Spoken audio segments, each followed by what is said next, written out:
بسم اللہ الرحمن الرحیم۔ السلام علیکم۔ ربی انی معلوم فانتصر۔ اسٹیج پہ بیٹھے ہوئے علماء اکرام اور میرے معزز مہمان اور میرے بھائیوں میرے بہنوں، الحمدللہ ہم نے 2018 میں یاد اقبال پروگرام کیا تھا اور 2 سال اس لیے نہیں کر سکے تھے، لاک ڈاؤن تھا۔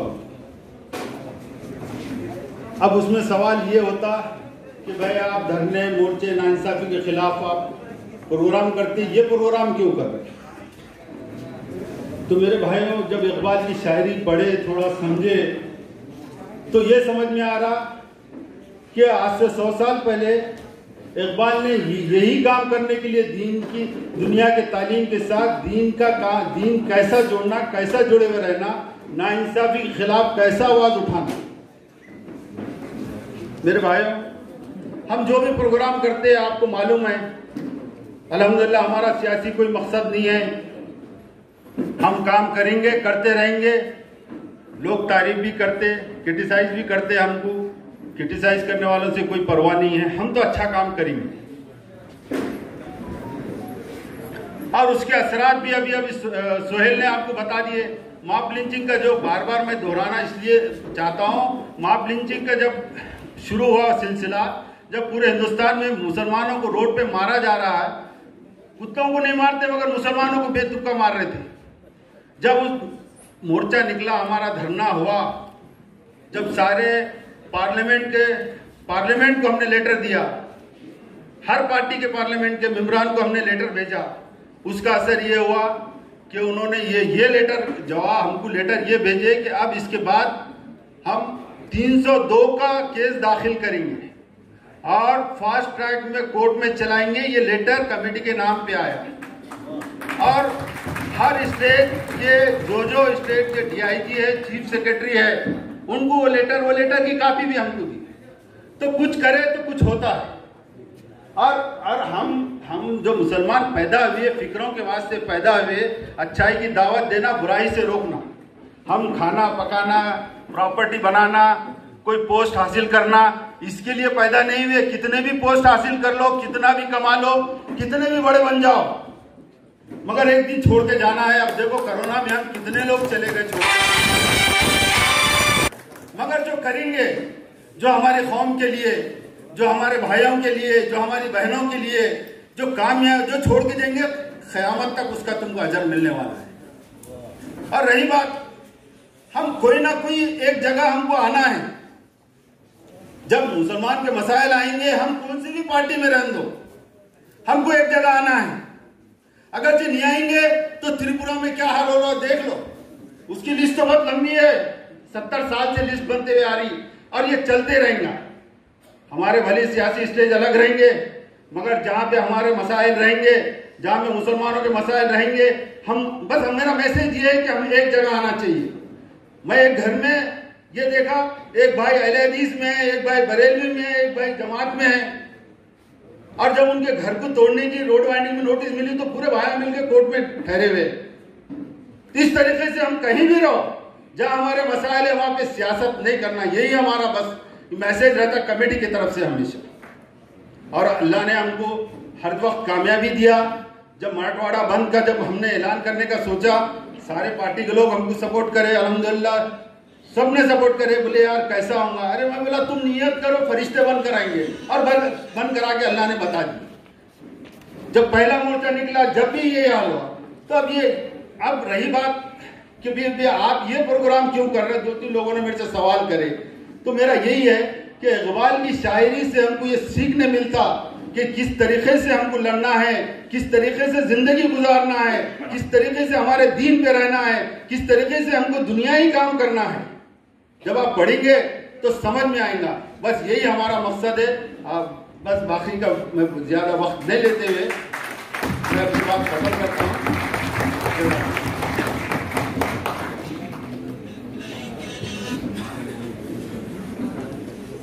سامعین گرامی،